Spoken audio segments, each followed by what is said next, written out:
Hey, beautiful people. How are we doing? I am Anitra N. Lawson, storyteller, producer, educator, content creator. He is Dr. Andre Evans. What's going on, good people? We are the Savage Siblings, and this is the Savage Sibling Podcast, where we are brutally honest, relentlessly transparent, and unapologetically authentic. Thank you for tuning in for another episode. Bro, you got some shout outs? I do, man. I always want to just shout out to everyone that continues to reach out to us and just let us know how much they are enjoying the podcast.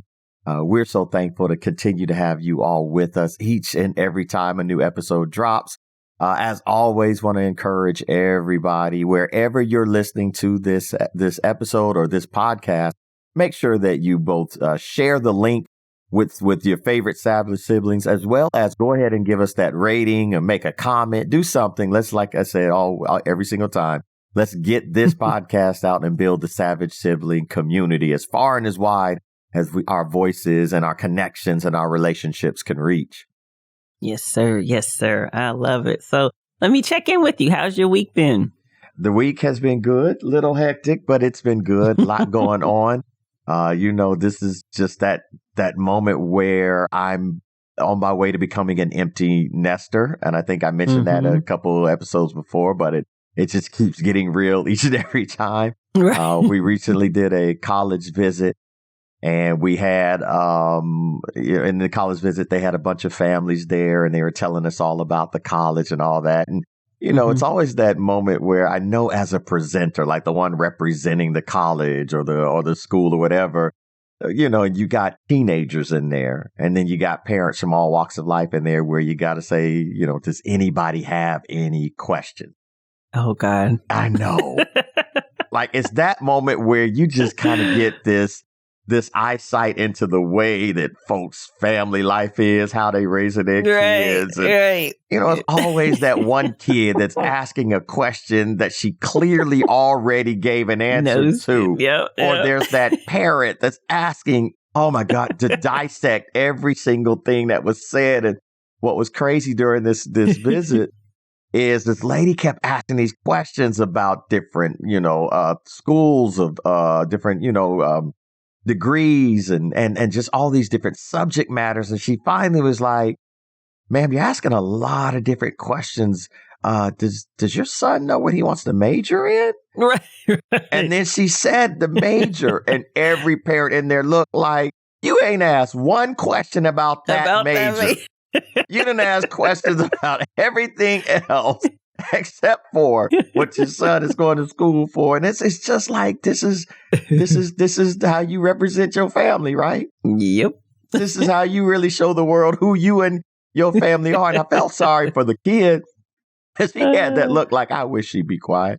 Like, I wish I didn't even have to bring her here. Right, exactly. I wish I could come by myself. I wish I could have. I told you I was going to join the military. I told you. That was it, So, yeah, it's just the insight that people give to their family dynamics, their family kind of representation sometimes just amazes me.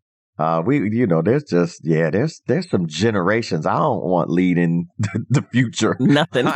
Nothing. Because if this is the legacy of your right, nothing. Don't touch nothing in my world, please.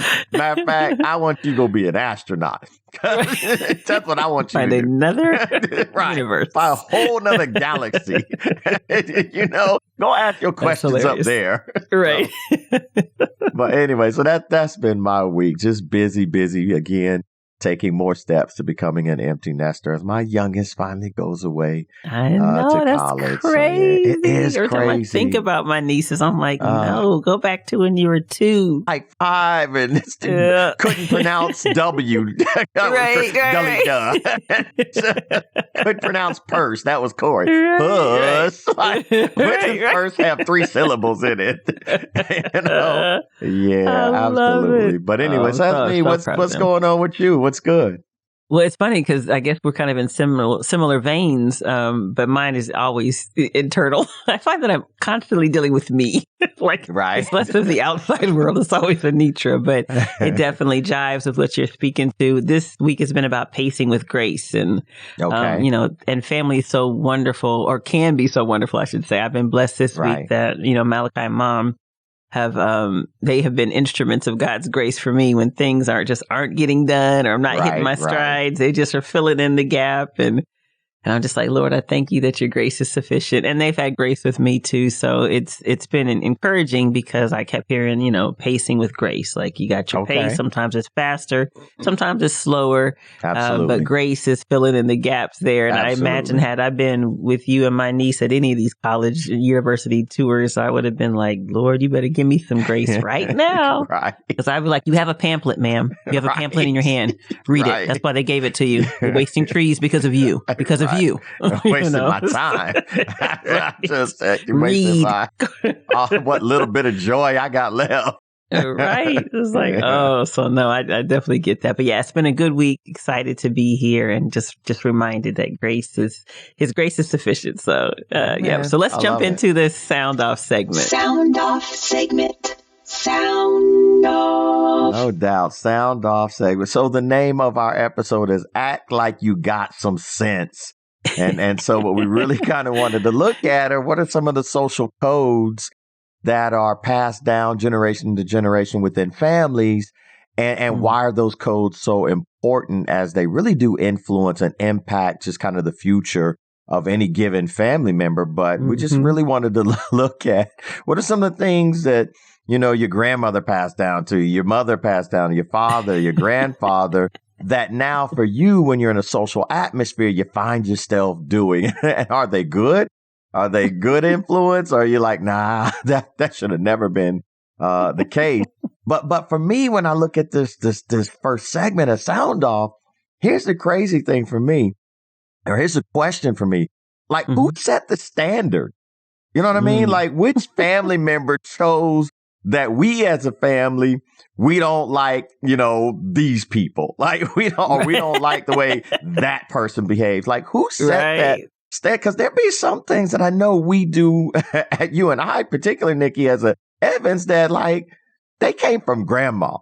And I'm wondering myself, like, was that really a good person to set the social code for this family? Like, because like, which values or what moral code are the right ones to pass on to your grandchildren? Because there's some things that I got from my grandmother that I'm thinking to myself, I don't know if you should have exposed me to that. That's right. when I was little. But because, and mainly because, time changed. The world evolved, right? Yes, we might not always do or think about the world the same way as grandma and grandpa, or the same way as a sibling, or the same way as a parent.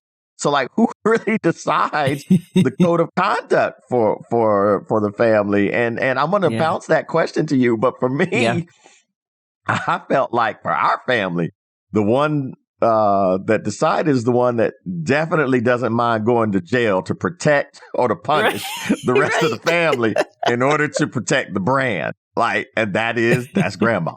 Grandma. Gun-toting grandma. 100%. Right. Police talking trash grandma. Oh, yeah. But a protector, not just a punisher. Like, so she set the standard because she's the one that you look at and be like, oh, no, she'll go to prison to make sure you act right. 100%. She'll go to prison. 100%. And you act right wasn't always you and I, Nikki. Sometimes it was the neighbor. Remember that time where they had a neighbor, a female, who was living with a guy, and her boyfriend was beating her. Yes. And she came over to grandma's house. Yeah. So, tell it. Social code. The Evans, Dangerfield Evans, we protect. Because when he came knocking on the door, you expected grandpa, the World War II vet, like he'd answer the door and be like, hey, brother, no, grandma. And what's in her bosom? What she called her rooster. Her rooster. which was her gun. Matter of fact, I remember one time asking grandma, why you called the rooster? She said, because when this bad boy started yelling out, it's morning time. Like, y'all better wake up. I was like, okay. Good morning. Good morning. so yeah, Oh, that's funny. She would have her rooster. But this is also the same lady whose social code said that the Evans Dangerfield family, we don't back down from social injustice, because this is the same lady. When they were traveling from Tennessee to Dayton, got pulled over by the sheriff for no other reason than being a black person in the car. And the sheriff looked and said something smart. Grandma reached in the glove compartment and Grandma was like, no, Maxine, no, Maxine. Yeah. And here's the thing. Here's the thing. The fact that Grandma and Grandpa lived to tell us that story, I mean, they put that sheriff on notice. They put that sheriff on notice. And this isn't during a generation where most of people of color just took it and remained quiet about it. So Grandma kind of set that social code that, the Evans Dangerfield family, we don't just take nothing.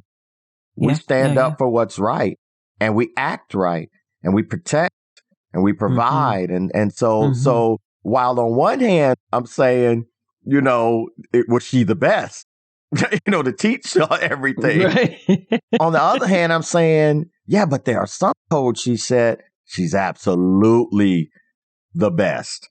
Because now look at who we are. Right. You and I specifically. We do our best to voice our opinion, use whatever platform we have for protection and provision. And now I look at who Corinne and Corey and Daniela are. They've been out on the front lines protesting for justice. Yeah. They've voiced their. Corey has a lot of Maxine Dangerfield in her. Corey has punched a few people and been suspended for sticking up for someone. Right. So I mean, that's a social code that was passed down, and it was passed down from our grandmother, who happened to be the president of the Nice Ladies Club at her church. Right. So I mean, questionable at times. Right. Such a dichotomy of complexity in our family that I think is the reason why we have social codes, because social codes don't always steer you in one particular direction. Instead, I feel like these social codes present a boundary both that protects us and keeps us in right standing, but also protects us and keeps us from those who are trying to knock us off of right standing. So I feel like our social code, they definitely came from Grandma, but I'd love to hear what you think. Like who set the standard for our family? I love it. And when I was kind of processing through this, sibling sound off segment, I was thinking the same thing, like, well, where does this all kind of originate from for a family? Who is that voice? And it actually made me think of another story with you. And then I definitely want to add to Grandma, because I do concur with you that she is that staple.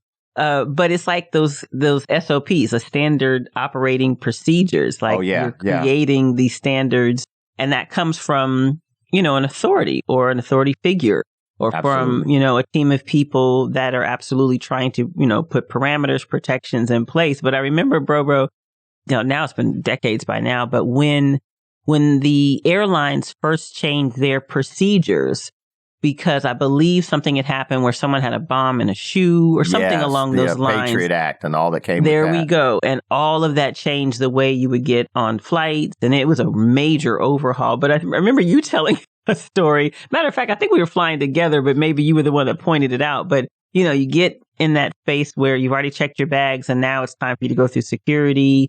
And at that time, now everyone had to take their shoes off and everything was just much more rigid. But that's right. We were there together. You kind of looked at me because there was this kind of loud, angry seeming I shouldn't say that. Like, we'll say airport official. Okay. Who was way at the other end of all of these lines where we're all getting ready.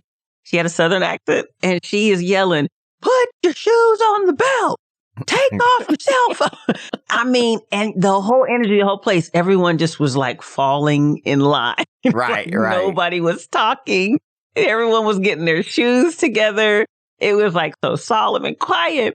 But she was establishing the fact that if you guys don't get here and do what's right because of now the overhaul that's happening, in this airspace, that I need you guys to follow directions.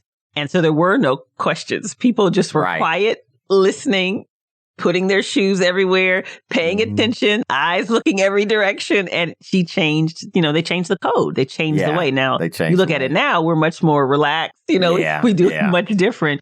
But when that happened, and the reasons behind happening are that those changes absolutely speak to protections and parameters needing to be changed. That's what I was thinking. That's really what we do in family as well. Absolutely. Someone's creating that SOP, that standard operating procedures. And I totally concur that it was our grandma. And I want to add to the story that you presented, because you're right. She was absolutely a protector, but her background really speaks to that. The fact that grandma's biracial. Yes. The fact that her grandfather. But not just biracial. No.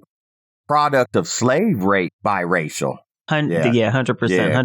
Go ahead. I'm sorry. Go ahead. No, that's important, because her grandfather, who, took, raped her grandmother, he also made sure that the people in the small town that they lived in Tennessee did not bother that family. Right. So even though they weren't allowed to have all of the same, privileges and the same, just standards they should have as human beings, there was an unspoken rule, an unspoken code in that small town in Tennessee that said, that family, you can judge it, you can say whatever, but you don't bother them. And so she talked about the pride that her father, had in teaching her as the granddaughter, and the protections that were there, right, wrong, or indifferent, in terms of how the family came about. And so that's why you see her. She had that strength. She knew what it's like to look racism in the face. And yet her father and her grandfather still spoke, or indirectly spoke, a pride, a protection, a space that says you have a right to be here. Yeah. And so it definitely made me think about, there was that very verbal, vocal standard from our grandmother about how she was going to raise her kids. And she raised her mom, and she continued to instill in us a pride in self, the understanding that we have a right to be here, to maximize it. Where there are shortcomings and spaces that have been robbed, you dig deeper and find a way. But then, as I was thinking about grandma, because it's funny, we landed in the same place, in terms of the story, I then thought about our dad. And I was like, here's the thing. When you talk about family social codes, those that grandma instilled, passed down to her daughter, our mom passed down to us, our father also had these social codes, but his approach was the unspoken modeling. Yeah. So whereas grandma was much more verbal, our mom was much more verbal. There are so many things that our dad's demeanor it was enough to set a code. Mm-hmm. And I started thinking, I'm like, we are naturally, in terms of some of that family code structure for us, we're a natural private family. Absolutely, we are. That 100% came from our dad. Yes, and I don't think he ever talked to me or you about being private. I don't think he ever said the words of "don't put your business out there." We just watched his behavior, that was it. His demeanor, and even our mom, who's a little less private, still understood keep it among family and friends. Well, she keeps it among family and friends. She don't take it out to strangers. At least that hasn't been my experience. But not taking it out to strangers doesn't make her private. Because we don't be wanting family and friends to know everything. Right. Tell it to mom. They know everything. This is true. But I still think there's a space where she knew some of it you can share, others you can't. And dad always, I think he was the one for me. No, you don't think so? No. See, that's the sibling connection. Because she was the only child, she didn't know how to keep her mouth closed and keep quiet and keep secrets. I didn't say she was quiet at all. I said she talked about it in terms of family and friends and the business in those circles. Let me redefine. Because she was only child, she didn't know how to keep my business, your business, her business within our nuclear dynamic. No. Yeah, no. She's going to take it to family and friends for sure. She's going to take it. 100%. That's why. Yeah, see, that's why there's no Savage Solo podcast. That's why. That's why. Because when you ain't got no talk. Listen, exactly. Y'all only children don't know how to be quiet. No, that's right. Yeah, go ahead. I'm sorry. I digress. No, I think it's a good point. And I think it's interesting that dad's demeanor and his dynamic to me was more prevalent for you and I, because we're much more private, less talking than mom is. And that also speaks to the family she came out of too. Mm-hmm. But when I was thinking about grandma and I was thinking about our dad, I was like, they both created these really powerful social codes for us, but they're modeling their demonstration was different, Yeah. but still very effective. And I think that's an important thing as we continue to dig into it in this episode, is that sometimes the codes are modeled and demonstrated more than talked about. And the thing about that is with each generation, the codes become broader and broader. Very because good. see, mom could become grandma, even though she didn't. No, she knows. Okay. She could, right? She became more grandpa. But then you and I 100%. come around and we say, wait a second, we've now got to figure out the coding of the Dangerfield family and the coding of the Evans family and decide what is our coding going to be. Good. And that's such a as more and more generations kind of come along. So now Corinne and Corey got to figure out the coding of the Evans, but also the coding of the Humphreys, right? Yes. And so Malachi has to figure out the coding of the Evans, but also the coding of the Lawsons. And so there's a broader culture scale, I should say, because so far what we've been talking about in terms of social codes is how the world responds to our code.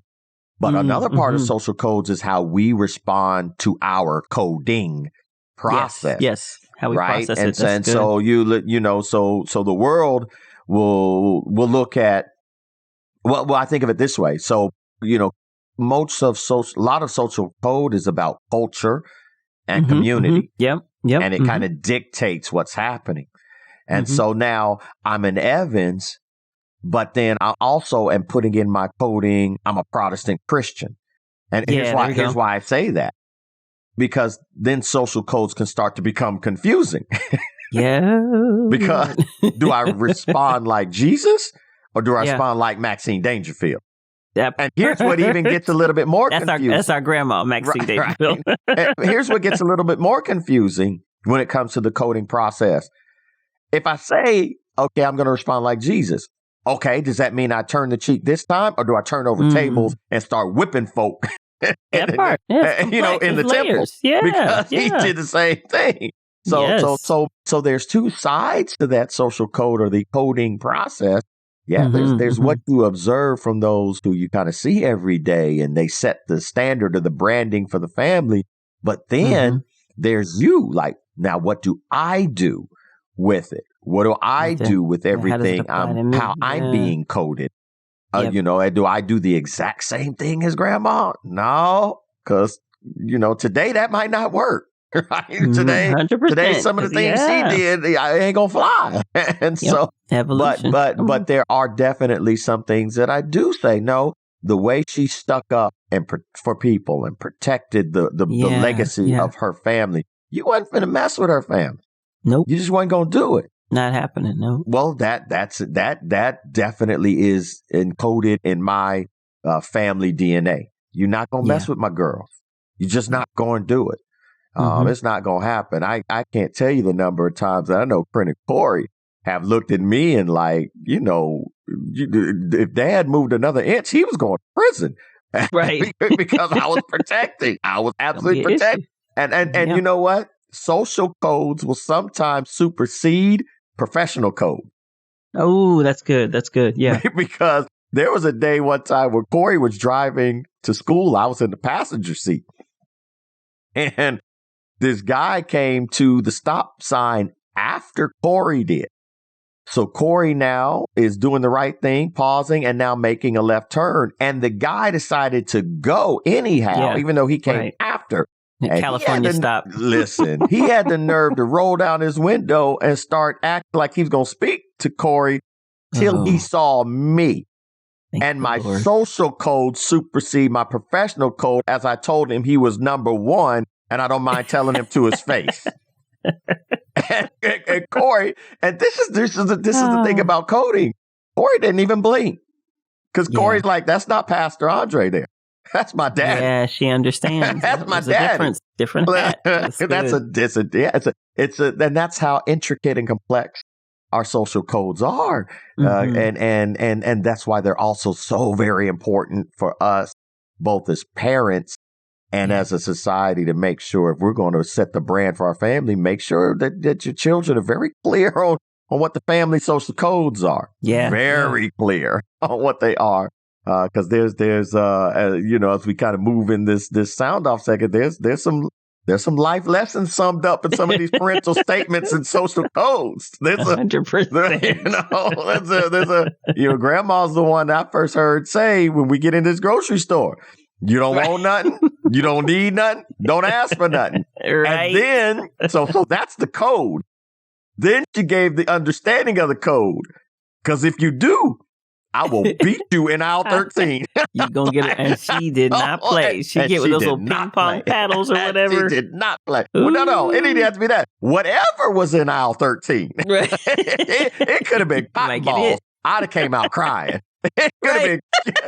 I'd have came out crying. I would have walked to. Listen. I would have a twitch to this very day every time I see a Q-tip. Right. Like, oh. I remember breaking out my cigarettes. I remember when I was 5. I'm still dealing I with wanted it. Q-tips. So, Lord. But the thing about it is it's in that coding process that I know that I learned 2 things that were developed in me. The first thing is observation. Yep. What does it mean not to want something that I clearly want? Right? but watch this. Oh, God. It means I'm not a spoiled brat. Yeah, that's good. It means that even as an adult, I want some things, but that doesn't mean I'm going to get them. Yeah. And sometimes I have to learn that even though I may want it, I might not get it, but can I find joy in what I have? And here's why I say that's a family social code. Grandma, I know, because of her instilling those type of things in me, I know she was ensuring that I wouldn't be some entitled jerk of a man. Yeah. Crybaby when I don't get what I want. Right? That's the observation. But then not only the observation, but there's a mindset that she was coding in me. And that mindset is okay, you can't have it, but you know what? Go get a job. Buy it for yourself. Yep. Go get a job. Buy it for yourself. I can't have this Twix. Okay, Grandma. When I get 14 and I get this job, I'm going to buy a hell out of a Twix. I ain't going to buy it with you because, you done already said, don't ask for nothing. But when I get this money, I'm going to be able to get what I want. And then when you add the 2 together, I feel like social codes, that just kind of that branding of who you are as a family says, you can, but should you all the time?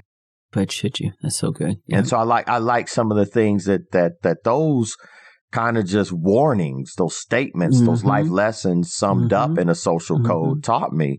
What's acceptable in your behavior? What's acceptable in your thoughts? What's acceptable in your feelings?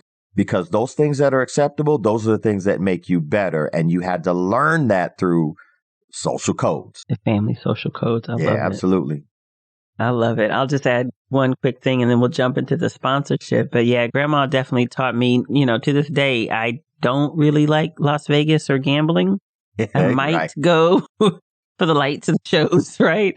But she used to always, year after year, allow me to bet.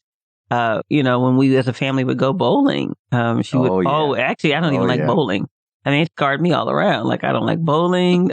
Right. And I kept thinking like, okay, because part of it too is like you said, is a humbling experience. Because, we knew Grandpa was just top shelf, amazing bowl. Like no one's going to ever beat him. Like that's just, you understood it. The best you could do is try to track behind him. And Mom was a good bowler. Dad was a good bowler. You were good. I was the one that wasn't good because I was learning. And me and my foolish self thinking, okay, well, I can take on Grandma because she's older. And she, she got some knees issues going on.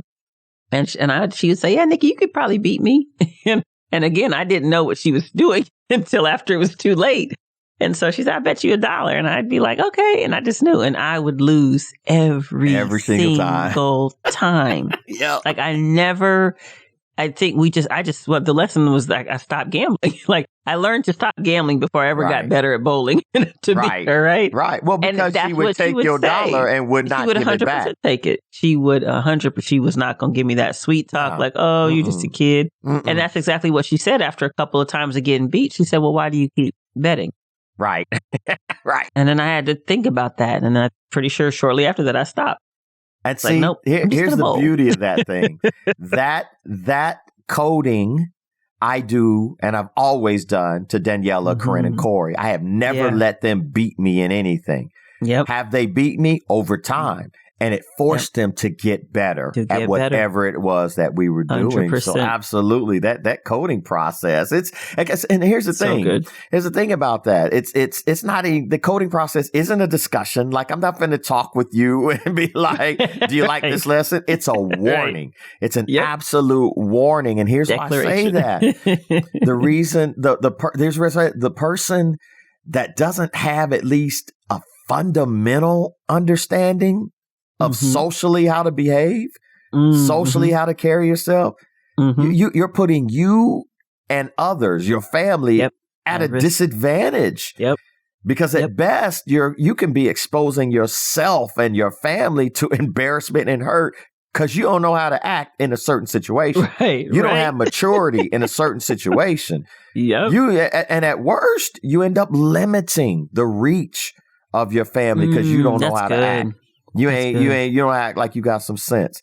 And it's that lack of understanding of how you should behave socially. It's that lack of understanding of the family code of conduct that absolutely will hold you back in so many areas because when it becomes clear to society, you don't know how to act.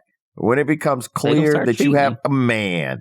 Yeah, man. Start treating you the way they want to. Man, and that sets in on an internal process too, because you will start to believe how the world is treating you, hold you back in your professional career, hold you back emotionally, hold you back mentally, hold you back in your social life, because then you'll start hanging with people that don't challenge you, people that are always okay with your mediocrity.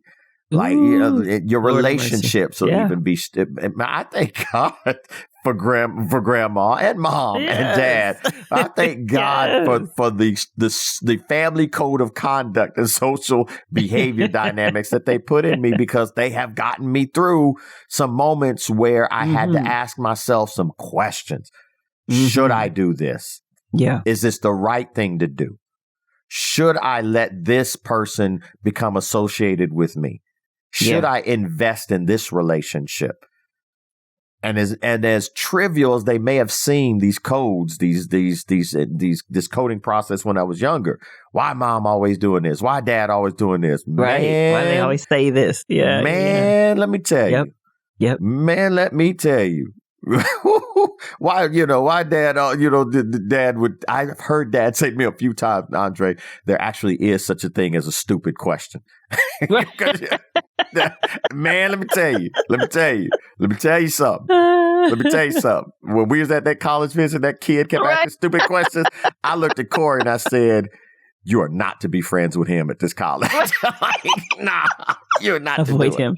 And it's really not his fault. Don't have pity. It's his parents' fault. But still. It's his parents' fault. Somebody should have told him that, you know what, somebody should have told him that, you know what, there are such a thing as dumb questions.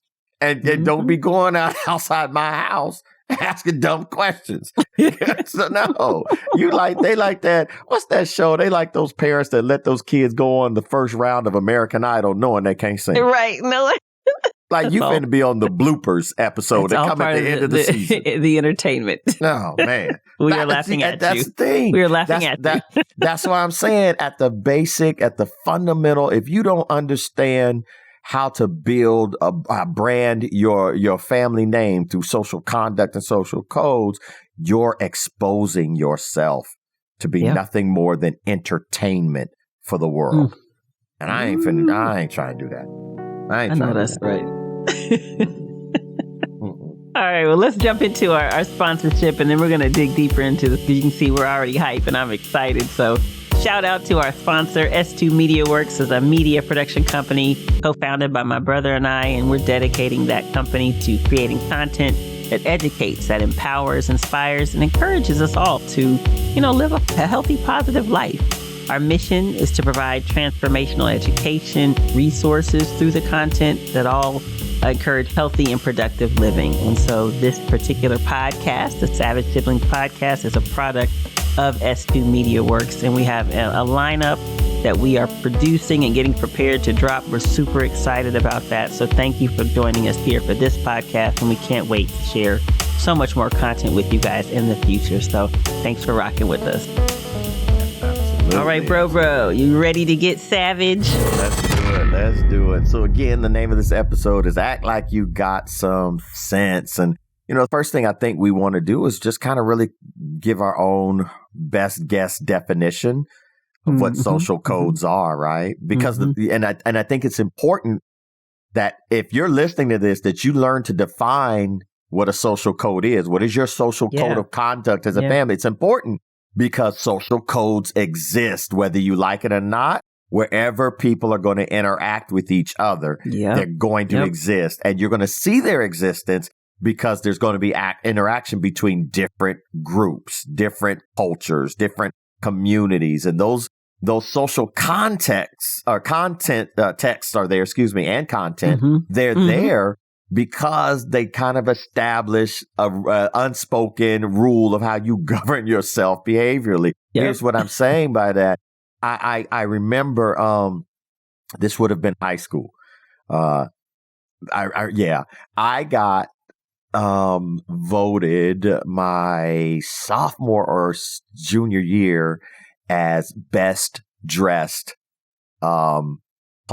classmate, but it was for the class I was in. I don't know if it was sophomore or junior year. At any rate, what I saw come out of that, and I'm going to label it as social code of conduct that I, put on myself. Number one was instilled by dad, who was very stylish, by mom, who was like, don't walk out my house looking any old kind of way. Was this moment during an interview for that community event called Botillion. Gotcha. Botillion. Okay. Yep. And, they back in the day, they interviewed who would be in it, right? Wow. So I came in with the code of conduct that got me nominated as best dressed. I want to say then it had to be my junior year, best dressed, junior. Another guy came in with his pants sagging, gold chains, and talking different than me. Let's just say it that way. Different than me. Sure. Only one of us got in this prestigious activity and event. Sure. It didn't mean I was better than him. It didn't mean I was smarter than him. But I had a conduct that was more connected to what the Botillion wanted to represent than him. And that's what we're kind of looking at. I don't think a code of conduct defines who you are, but it does shape how you present who you are socially and culturally. Yeah. And I think when you understand a code of conduct, when you understand those family branding, those social codes, when you understand them, they open doors or they close doors depending on how you present yourself. So I'm not saying social codes define who you are, but they do define how you present yourself to the world and therefore open or close opportunities for your enrichment. That's kind of how I would start this kind of foundation of how we're defining social codes. When someone looked at me and they knew my mom and my dad, they would say, oh, yeah, he's an Evans. And opportunities would come. That's good. Yeah. So that's where I would start. What about you? So I think for me, I kept kind of going back to this kind of blanket title of rules of the game. And you already spoke to it. It's definitely rules specific to our behavior, how we present ourselves, how we communicate. And I kept thinking, what I like about this idea of social codes kind of being compared to rules of the game is, one, you have to know which game you're playing. And so social codes evolve based on environments, based on family structure. And so, if I'm playing spades, and how you present yourself, how you communicate. We know there's no talking across the table. That'll get you beat up or kicked out of the house permanently, right? Or stabbed. Right? Whereas basketball, you better talk. You better tell your teammate, there's an heads intimidation up here. factor.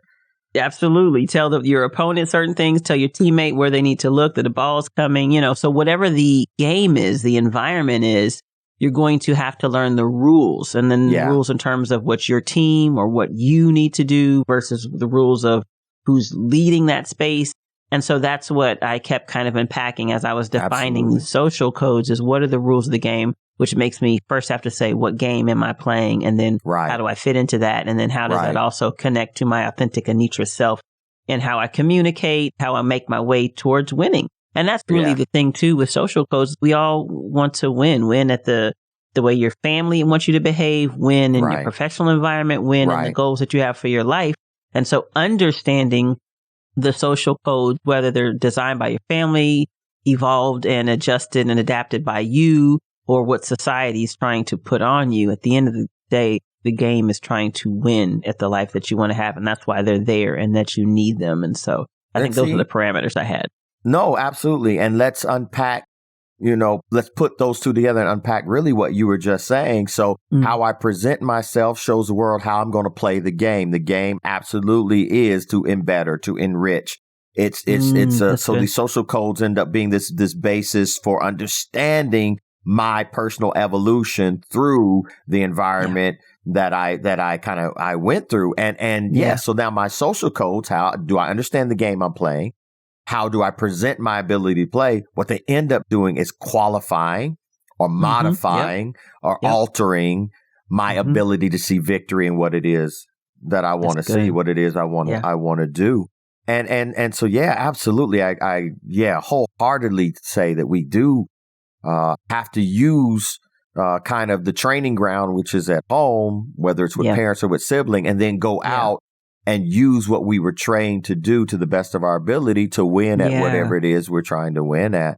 And that's just self-fulfillment and well-being and self-embetterment. If you don't play the game right, if you don't present yourself right, you can't be mad when you don't win.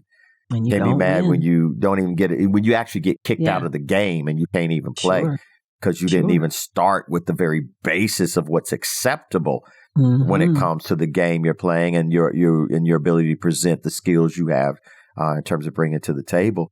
Use that loss to help absolutely. you. Absolutely. Yeah, absolutely. So glad. That's the thing. So, and what another beautiful thing about that social behavior is not only do you use the loss in order to improve and be better, but social codes will also, if you're looking at other people, they can make you better. You can look at how they're winning or losing, how they're making it in this particular environment and setting, what is in their coding to make it happen. And you have the same influence and impact on others as well.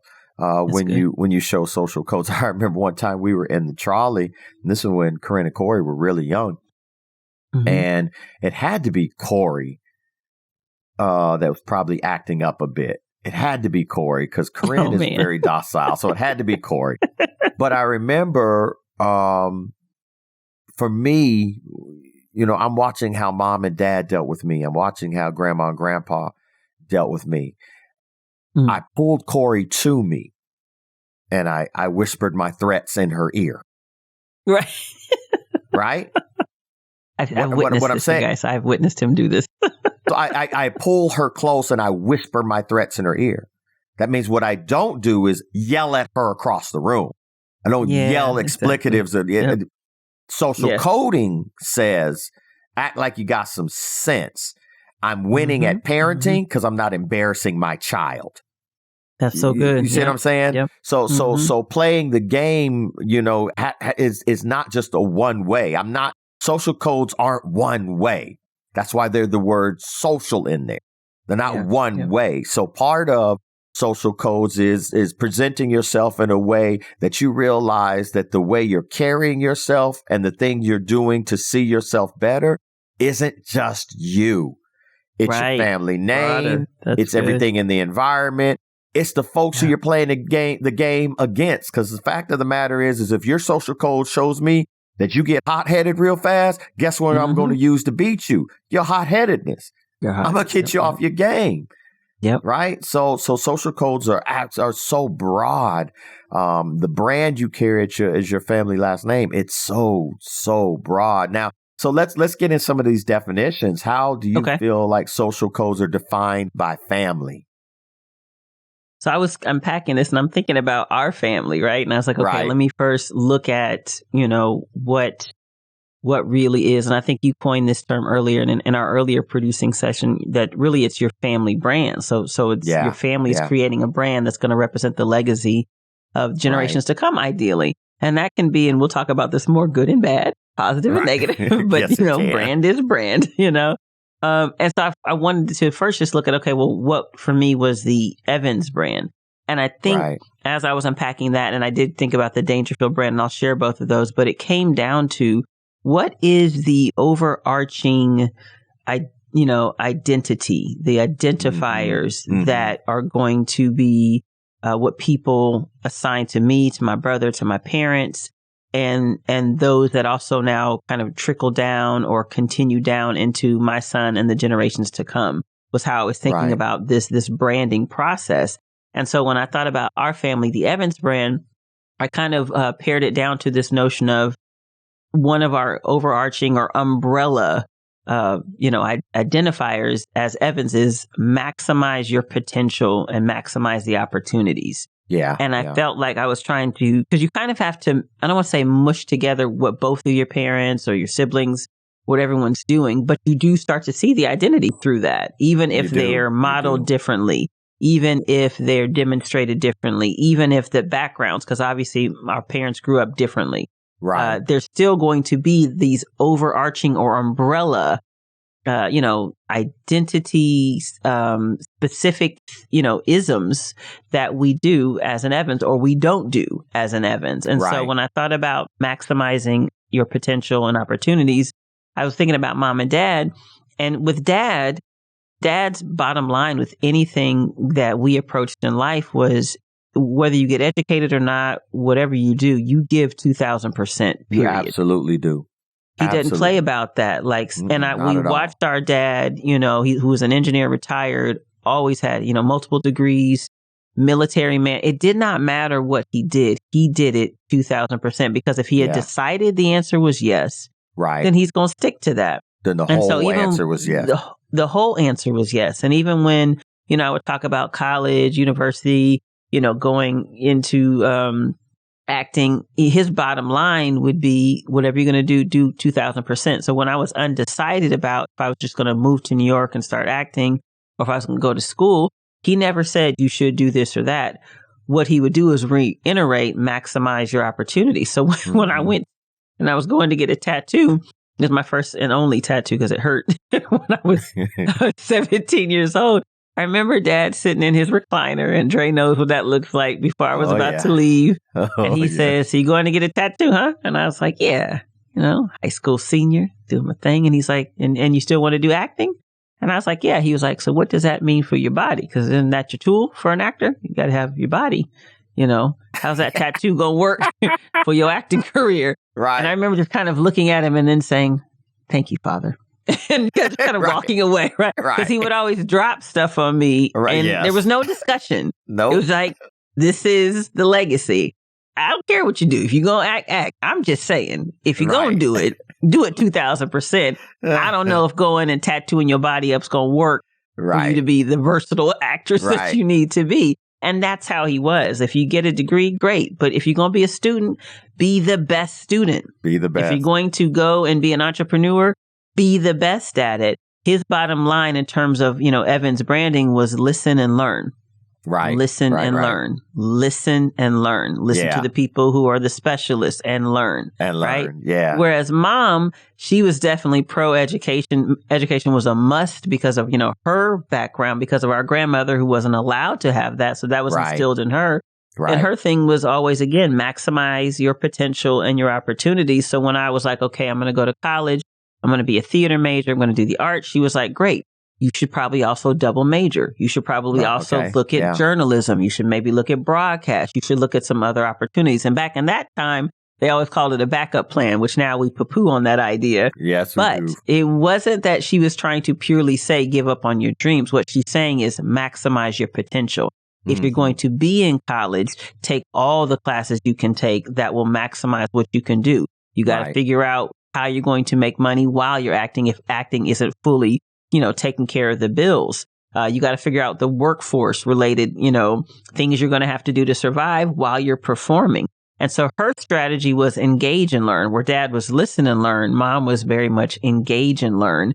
Jump in there and you're going to bump your head. Stuff may not work out. You might decide that wasn't the right way to go. But as long as you're engaging with everything that's available to you, you will find your way, through this, and then you're maximizing the potential. She didn't want me to be tunnel vision. She didn't want me to only pick one, pathway and then find out 5-10 years later, I wish I had done all these other things. And so they had their different approaches, but it came down to everything: relationships, finances, personal engagement. It all came back to what can you maximize in this? What potential is there that you might be overlooking? You need to dig into, and what opportunities are there that you can take advantage of. And I understood that was the brand. So I didn't feel stifled in terms of my creativity. I didn't feel stifled in terms of choices. I didn't feel forced as a woman to get married or to not marry. It would always come back to, are you maximizing your potential? Are you maximizing your opportunities? And that's a beautiful space. And I love that brand that we got from the Evans family. And I think it's why we've, continue to be successful and thrive, because they always, push forward to maximize that. And I want to say one other thing, I'll kick it back to you. When I was thinking about the Dangerfield brand, which is our mom's grandparents, their thing was always this notion of you always have options. That was the brand of the Dangerfield. And so whether it related to, avoiding debt so that it continued to give you options, right? Whether it related to paying forward your resources and skills, which grandpa always had, entrepreneurs, and he would always want to train someone else and share something else. They never wanted us to be limited. And so that their bottom line was, don't ever feel like you don't have options. You do. You have options in how you're going to use your resources. Yeah. You have options in how you want to grow and educate yourself. You have options. Listen, when both of us, unfortunately, had divorces, both of our grandparents never wanted us to feel like it's the end of the world. Never. You have options, right? Your kids have options. You have options. And that, again, was the legacy. Even them fighting through, the difficulty of the time period and the generation they were raised in, they still came out of it believing there are always options. I don't care about my skin color. I don't care about, what's in my bank account. I don't care about what society says. The legacy of the Dangerfield household is we always have options. Yeah. And so those are the two things that hit me. And as I'm thinking about the family brand specifically for us, and I think then it evolves as you continue. But let me pass it to you. So, what are your thoughts? Well, so what's interesting is those were the parts of the brands that they pushed on you. And I don't know if it was because you and I are different, or or mom and dad were trying to figure out how to even develop a family legacy with me first. Because so early. What I got pushed on me is this is how we as a family succeed, act, behave. What I got pushed on me is looking at some other kid act up. We don't do that, Andre. That's what got pushed on me. We ain't finna do that. Don't behave like that. For the record, I was well behaved. I was well behaved. Well, so here's the thing. I think that's the complexity of social codes. Sure. Yeah. I'm different. I have to be coded different. There you go. They never had to talk to me about options. I always knew what I wanted to do. Because I lived life in my head. So by the time it came out my mouth, I had already known everything I wanted to do. Right. Yeah, exactly. I've been thinking about this as I'm Stewie. I've been thinking about this. Right. Since I could formulate a thought. Absolutely. So they didn't have, those weren't things they needed to talk to me about. What they had to talk to me about is we don't do that. Listen, Andre, we don't show up at the house in the back of a police car. We don't do that. Andre, we don't get caught for shoplifting. We don't do that, Andre. So much of mine was the external side. Like yours was, let's look at the inside of you and say, this is what makes you an Evans. Yeah, Mine was, let's look at how the world sees us. Yes. This is not what Evans is supposed to do, Andre. Clearly, you already making some choices. You are messing up. You are really, like, you're not finna redefine what we know to be true. Wait, Jay. That's why they had to change their strategy with me. Like, let me start internal. Because clearly, we got to start deeper. It's got to go deeper into our child. No. See, you bring out a great point. This is what I'm saying. So all of us we're coded different, and you change your strategy as a family because times change. With me, Mom gave up. Mom was like, you ain't got to have no curfew. You just go do what the hell you want to do. And then Dad came back from his contract at Honeywell. And I remember I came home one day at like 2 a.m. and Dad was sitting in his recliner. And Dad was like, I don't know what the hell's going on with this social code, but it's about to change it's here. We don't do that. And so he said, Andre, what you doing coming in at 2? I said, well, Mom said I don't have no curfew. Dad said, she did, huh? And that's all he said. That's all he said. Ask me what time I came in the next day. 8:57. 8:59 and 57 seconds. I don't know if my curfew was 9 o'clock, but that's what it was before Mom said I don't have to have a curfew. So I went back to the code of the last coding of Dad. But, because we don't do that. But watch this. Watch how the strategy changes. Mm-hmm. Now, I say to Corinne and Corey, I've never had to say, let me back up. Katina never had to say to Corinne and Corey that you have a curfew. All we said is you got to get the best grades you could get. That's the strategy you got from Mom. You got to play an instrument. You got to play a sport. You got to learn a second language. So we expanded the strategies that Mom and Dad use with you. By the time you do all that, you too damn tired to be coming in at 2 a.m. Anything trifling. Right. That's like Corinne and Corey. I'd be like, come on, girls, let's go party. Corinne will tell you in a minute, I'll be asleep by 9 o'clock, Dad. But Corey I'm going to be tired. I'll be in bed by 10 o'clock, Dad. Come on, let's go party. Let's go. I mean, I'm trying to get them to go to the club. I'm trying to get them to go to the club. We good. No, we good. Too tired. I'm trying to get them to go out on a date. No, we good. I'm too tired. So it is so true. The family definition of this of social coding is never standard. It changes. It adapts. New strategies have to come.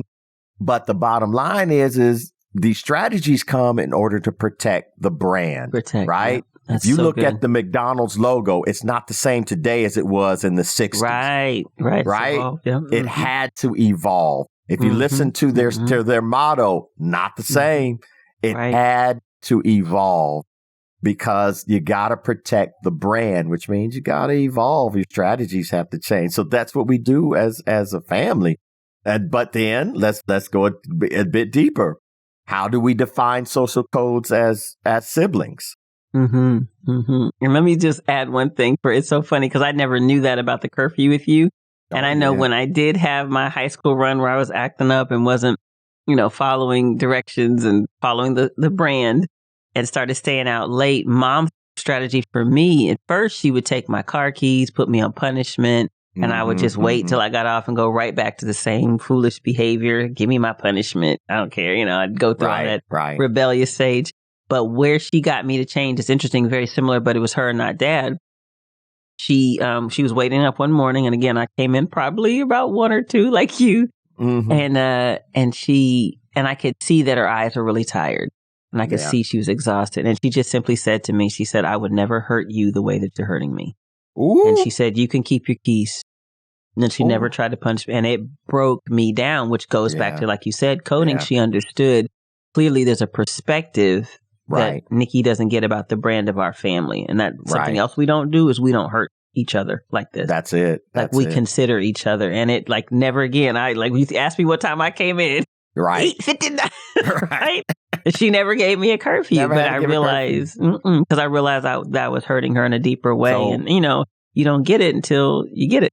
so that really helps shape what social codes, the family brand is. It's not a set of laws or policies. It's really it's a boundary on the relationship. It's a setting. It's a relationship setting. You don't hurt me. You don't disrespect us. Yeah. You don't put us in a position where we have to be ashamed. Yeah. Feel guilty. Those aren't rules. Those aren't policies. Those are DNA things. Those are where I'm coding your DNA, which makes you an Evans. And that kind of helps with also that foundation was taken further when we started defining social codes as siblings. Because think about this for a second. As a only child for 4 years, I have this limitless attention, income, resources from mom and dad. As soon as Nikki comes along, it's cut in half. Yep. Changes. Attention's cut in half. Income's cut in half. Resources cut in half.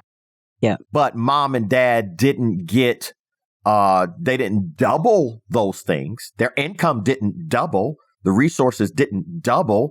Their time didn't double. So now what you end up doing in social coding with a sibling is learning how to code in the language of sharing. Shared Code, space, yeah. It's shared space. Code in the language of affection, empathy, sympathy. Code in the language of assistance and helping. The reason why I can call on you today, Nikki, hey, I need help financially. I need help, whatever, is because we both had to learn how to have the resources when it came to both of us being in the home. That's a social code. So now we get to the point where we're saying we can say growing up, and I see this in Corinne and Corey as well. They might say dad has it, but if we both ask for it, dad has nothing. Yeah. So can we go without it and find something better, just as enriching, just as fulfilling? So so that sibling social code says, now let's experience life and act like we're not in lack. And then that's the thing. So now then I can say, well, Nikki, the brand of the Evans family as siblings is if I got it, you got it. Yeah. If you got it, I got it. And I'm never going to ask Nikki for something that's going to break her. She's never going to ask me for something that's going to break me. Those are codings we learn as siblings that were built off the foundation we got from our parents defining code of conduct and social behavior, things like that. So that's what I saw when I look at, well, then how does that work as siblings? How do we code each other as siblings? Did you see anything different you want to add to that? I definitely co-sign everything you said. I don't think it's a different perspective. I think just different. But it's the same but different. Let me unpack that. So for me, I feel like there was a kind of, and we've talked about this before, but a mirror holding or a reflective space in coding between siblings, where part of how you learn your family brand, not, your parents speak it down, and then now you look at it being in your DNA, but you're also watching your siblings to see how they're processing it. Right. And then it's bouncing back to you for then you to process it and so forth. And so this is kind of how I broke it down for, being a younger sibling to you. I just always remember you were more of the mantra of don't embarrass me than even mom or dad were. Yeah. Matter of fact, like I remember going to, the mall with dad on the days that I was with him, and like maybe mom was working or whatever. And he had to figure out how to comb my hair. And I know I probably looked a hot mess and, kind of had some pigtails or whatever, but he didn't care. He was like, I'm with my baby girl. We going to do what we got to do. And mom very much the same way. Now, my brother voted most fashionable, best dressed his junior year. I'm about to get to it. That's all up in my notes with you. But so, that kind of notion of don't embarrass me, which does go not just to your siblings, but to the larger brand of the Evans family, because we're all part of it. So, for Dre, it's like, if, whatever you're doing is going to embarrass me, stop. Right. If what you're wearing is going to embarrass me, change. No. Right. If you being here is an embarrassment, leave. And I remember, everybody would go to our local mall. Like that was one of the outings in Wichita, Kansas, in the Midwest. Is the weekends you hit up the mall, and Dre would be like, Town East. If Town East, right? Like if you gonna be there with your friends, don't say hi to me. Right. And I would be like, why? It'd be like, because that's what you're wearing and that's how you behave and that's an embarrassment, right? And so pretty soon you start to just, reflect on it and you do pay attention to how do you carry yourself. And I'm making light of it, but it does make you think, how do I look? What should I say? What is the standard of how I behave? Not only because obviously my parents do care, but I have a sibling that if he sees it, and for those of you who have siblings, she sees it, they see it, they're going to say something. It's going to be a problem, right? Somewhere along the lines. And that's what I mean by that mirror holding and that reflective space is that, okay, I don't get to just purely kind of do whatever. I'm learning how to become the Anitra Evans in this larger, family brand. I'll give an example. I'm taking my son to a Laker game and, again, this goes back to Anitra. I don't really care purely about the sports etiquette. I know the team I like. I know, and that's the team we're going to go see in the Memphis Grizzlies. So my son and I were trying to kind of discern, what is that sports etiquette? And here's the thing about branding and family coding. So we end up talking to Uncle Andre about it because he is a sports fanatic and he knows all those sports etiquette things. And because my son is also becoming a sports fanatic, I care enough about him to try to make sure he is set on the right path. If it's up to your mama, wear whatever the doggone you feel like wearing because you do that. But we are going to a game. Laker fans are very formidable. Yes, they are very assertive, right? Mm-hmm. And so I'm not a Laker fan. I'm a Memphis Grizzlies fan, specifically Ja Morant. So we call Uncle Andre and we're like, okay, what's the sports etiquette? And so he breaks it down for us. Well, yeah, if your team's not playing, you don't need to be wearing your team's jersey. You either need to wear, one of the teams that are playing or just wear something nice that you like to wear. Like keep it simple, right? Don't go in there with a Golden State Warriors jersey if the Golden State Warriors are not playing. Don't do that once you get to a certain age. Once you get to a certain age, respect for the game. And so that's the idea. I still knew that we could call him and ask him because now the embarrassment is no longer, don't embarrass Uncle Andre. Although I'm sure if he saw some pictures on Facebook or Twitter or Instagram and I was wearing one jersey and his nephew's wearing another, he probably would have called and been like, hey, what's happening here? What y'all doing? Like, when we going to change this, right? But you start to think about, is this going to embarrass my son? Is this going to embarrass us? Is it our lack of information? So let's go get the information. And so that's the thing I think siblings do is they definitely will hold the mirror up so that you can get a sense of where you are as you're developing, the family brand and kind of help you have some checks and balances. One other thing I want to say that I personally didn't experience, and I think this is specific to gender when it comes to siblings, where this can get tricky in terms of how we look to our siblings to help us figure out that brand is I do think that you have to be careful not to get swallowed in the shadow of your sibling. And I see that happen a lot in the same gender because if you're a younger brother with an older brother and the family brand has already, been passed down and you're learning it, your parents even say, do what your brother does or they tell the older sibling, look out for your younger brother. And so they want you to then, walk in their stead. And so that can be tricky. I imagine, because I didn't walk in that journey, that you start to just basically mimic, right? You start to mimic what's happening. And I feel like you start to see that change as siblings of the same gender or those who've been swallowed up by the older sibling or the other sibling as they get older. Then they break out and you're like, where is this coming from? Well, it's been there all along, but the family brand made it hard for me to figure out that piece. And I just want to put a note out that I've got really good friends from Wichita, and I've watched that happen where so much of the brand was follow what your brother does, your sister does.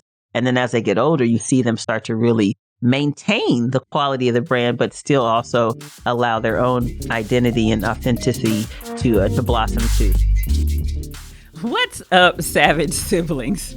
Are you guys enjoying this discussion about social codes and the isms that our families instill in us while we're kids? I hope so. As you know, Dre and I like to dig in deep, and I'm still sitting here pondering some of the things our parents instilled in us. And y'all, I'm talking about the good and the bad, right? Listen, we truly enjoyed this topic and this discussion, so we start to dig into more details about social codes and how they're defined by society, our familial social codes, those that you can show in public versus those you got to keep private. And we talk about fighting against the social isms that you really don't want to use, that don't build the proper family legacy or the family brand. We get into all that and then some. So I want you guys to please join us next time for part 2 of Act Like You Got Some Sense.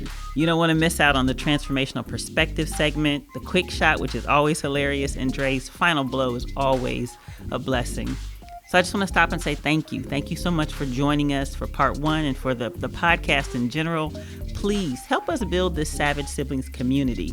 I need you guys to like, to share, to comment, leave a review, subscribe, send this podcast to your favorite Savage sibling and share your thoughts, right? Like maybe you have your own example of Act Like You Got Some Sense, right? Those moments in your life. We want to hear about those, okay? Huge shout out to the amazing team of people who make this possible. Dwayne McClendon, Kyle Davis, shout out to you mighty gents. Those are our sound editors. Ronnie Maxwell of Maxwell Music, he's our music producer. Keith Cross of K Cross Photography does all the amazing photos. And last but certainly not least, our parents, for their DNA, all the funny life lessons. And again, you, the listeners, we wouldn't be here without you. So until next time, please remember, don't go through life alone. Take care.